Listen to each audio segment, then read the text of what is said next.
What's up, guys? About to show off a new cool build. This is going out to Reginald. This will be his first watch from me, so I might go over it a little more than I normally go over watches. First off, probably 99 times out of 100 I do a brushed build, but with this pop of collar that we had, I went with a polished build. So we've got a polished 150, a polished aggressive shark tooth bezel, so this one sticks out a little bit more than my normals. Comes right out to the side. Kraken engraved crown. I did a melted caseback and then engraved that with the Kraken logo. The problem is there's not a lot of light bounce. If we were able to like light bounce it right here, you'd see it's kind of iridescent, which is cool. This is on a shark mesh hybrid band, which has the outer edges brushed with the center done polished, and a Kraken engraved crown, and that's actually a little bit iridescent as well. We've got a layered steel. Okay, sorry, I'm getting messages through my video right now. This is lasered in different layers on steel to give us our different colorations, different color temperatures. This is just right on top of the steel, so any imperfections in the steel you'll see.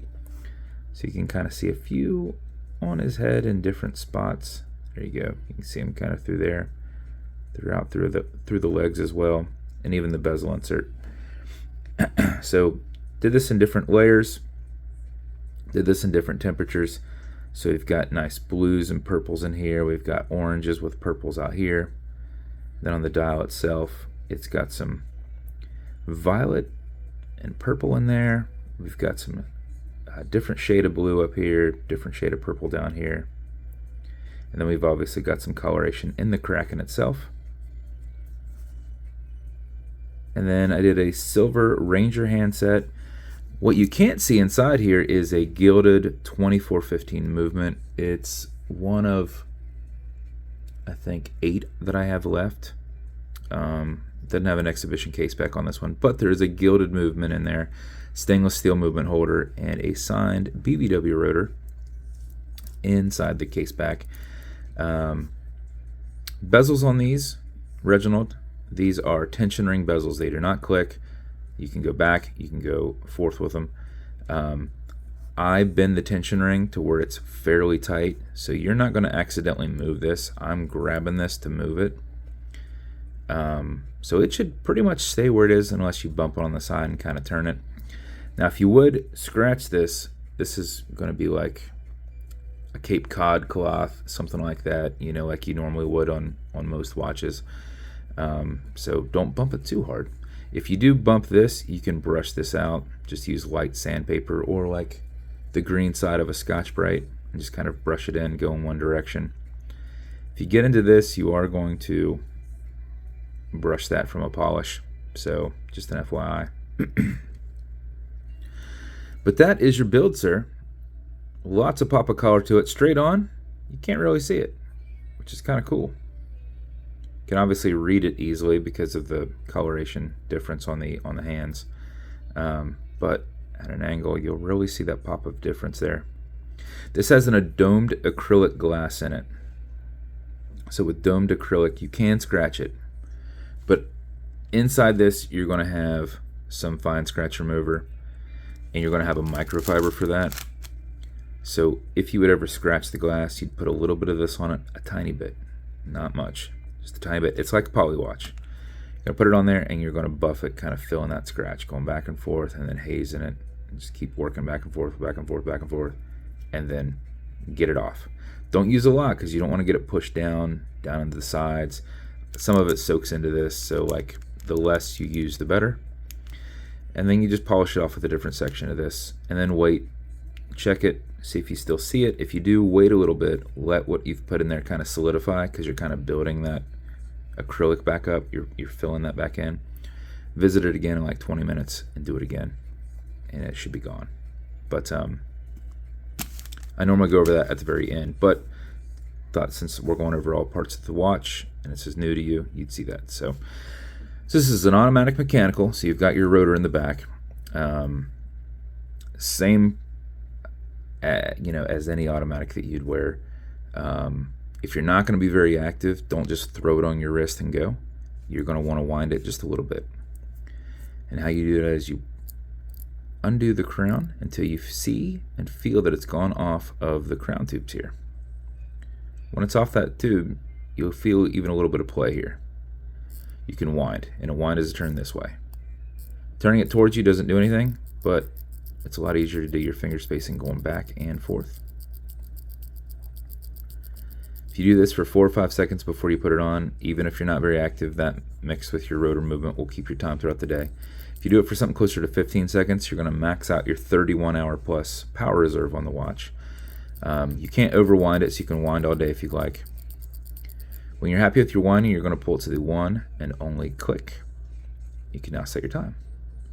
There's no hacking movement on there, so it's going to keep going on you. Okay, Google, what time is it? 1 p.m. All right, when you're good, you're going to... Oh, so another thing you're going to notice, you've got a wobble crown.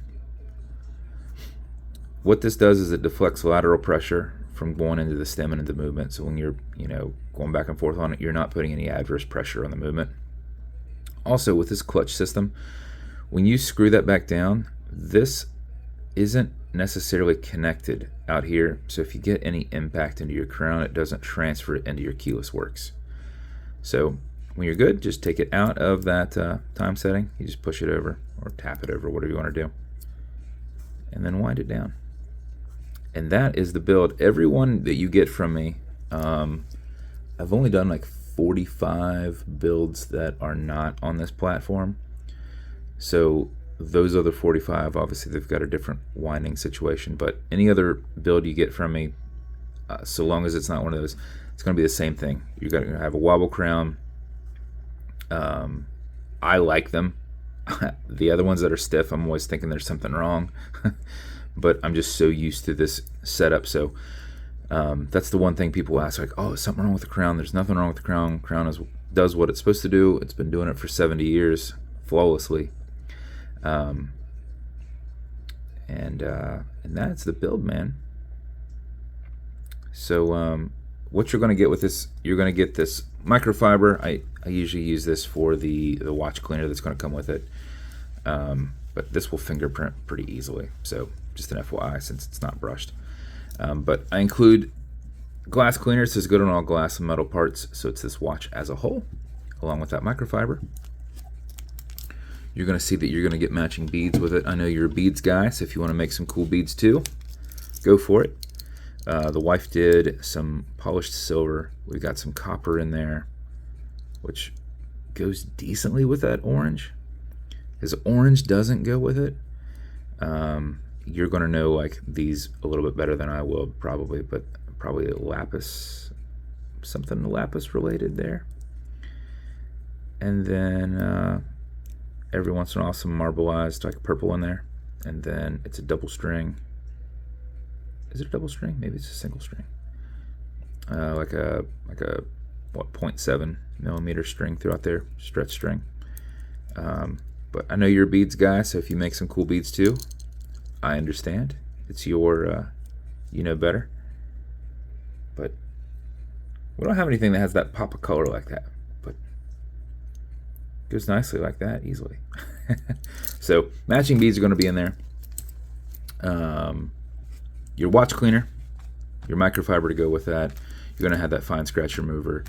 I just match these up because if you use this on that, you're going to have brown all over this. So, I mean, not that this isn't going to get dirty, like with it being white, it's going to get dirty regardless, but at least, you know, you can wash it and get it back to white. This, you know, there's no point in putting brown on there when you can just put brown on this one. But that is your build, sir. It's going to come in a special edition BBW white-esque, white burnt Kraken box.